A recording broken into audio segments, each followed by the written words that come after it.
3 traits of successful relationships and how you can integrate these strategies into your relationship so that you can set it up for success.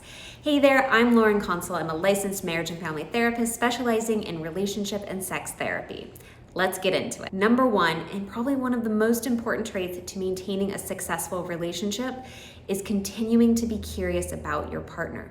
Not just assuming that you know their answer or you know what they're gonna do, or stop wondering about them or asking questions because you've been together a long time, because we've talked about that before. We are dynamic people. We change, we grow, we evolve, we see things differently, we change our perspective based on our experiences, and we wanna know how our partner's changing, how they're growing, what their current perspective is. This isn't just about big leaps and changes. We change in small increments. So it's continuing to ask questions, wonder about their hopes and dreams, wonder about their perspective on certain things, how they're viewing things, how they're feeling about things, and going back and revisiting these conversations, even if we've had them before, of coming back because we take in new information from our experiences, from things we learn, and that can shift how we see things.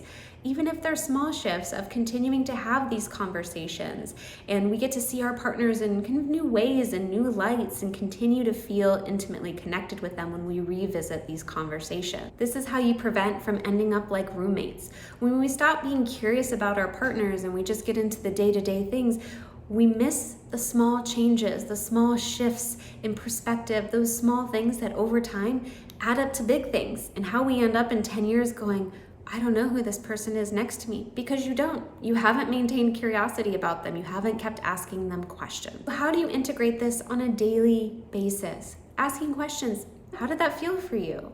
What do you think about that? What was that like for you? Tell me more about that. It's about engaging in conversations and deepening the conversations, not just getting stuck in the day-to-day planning, the chores, the finances. Of course, we have to have those conversations, but if that's the majority of your conversations, you're setting yourselves up to drift apart, to feel disconnected and unseen. It's about balancing those conversations of the necessary daily chores and the deeper ones. And deep doesn't always mean you have to go to the deep depths, but sometimes just asking, how are you feeling about that? What has it been like for you? And continuing to be curious. Number 2, successful couples validate each other's experience and feelings even if they don't agree with them, because validation does not equal agreement. It means that I am understanding from your perspective that this is your experience, and that experience and those feelings are true and valid, even if I have a different perspective, even if I would respond differently. This allows your partner to feel heard and seen and feel like you guys are collaborating when there's disagreements or conflict, so you guys are on the same team and can actually turn conflict into something that is often disconnecting for many people into connection. Even if you never reach a space where you actually agree, you can still feel connected with your partner if you feel like you're working on the same team and you're feeling like your partner's really trying to understand your perspective and is recognizing that is your valid experience, not trying to convince you otherwise or tell you that you're wrong. It's accepting that we can have 2 different realities of the same experience and both are valid. This is all about lawsuits and eyewitness testimony. 2 people saw the same car accident and have different perspectives of what happened. And both are valid because they both saw it and it's both valid because they saw it from different perspectives, different angles. They have their own biases from their own experiences. All of that comes into play. And it's true in our relationships too. Instead of getting stuck in the content of this happened or no, that didn't happen, or you should or shouldn't feel this way, it's saying, I recognize that's how you feel and that's how you see it. And this is how I see it and how I felt. And both of those are true and valid. And we're gonna work together to resolve them. How this may sound is, gosh, honey, I hear how upset you are. And it makes sense that you would be upset given the information you had at that time.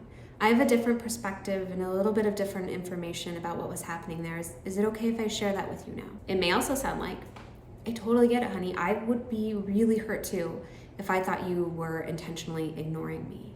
And that was not my intention at all. And I understand that even though that wasn't my intent, that was the impact on you. Number 3, they're willing to risk upsetting their partner. They're willing to risk upsetting their partner by having uncomfortable conversations because they know uncomfortable conversations lead to comfortable relationships. And that sweeping stuff under the rug is only a temporary solution that's gonna get worse into the future.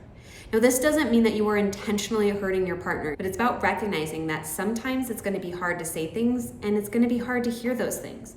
But we need to be able to talk about those things openly so we can work together to resolve them so they don't build up, create resentment or disconnection or hurt feelings that the other partner doesn't even know about.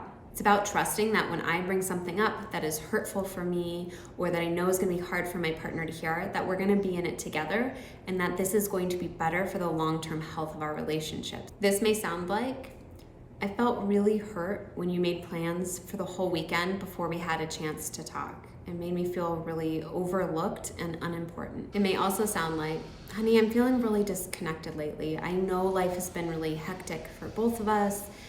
The story I'm telling myself is that when I reach out to you, that you're just not interested, and I feel really rejected in those moments.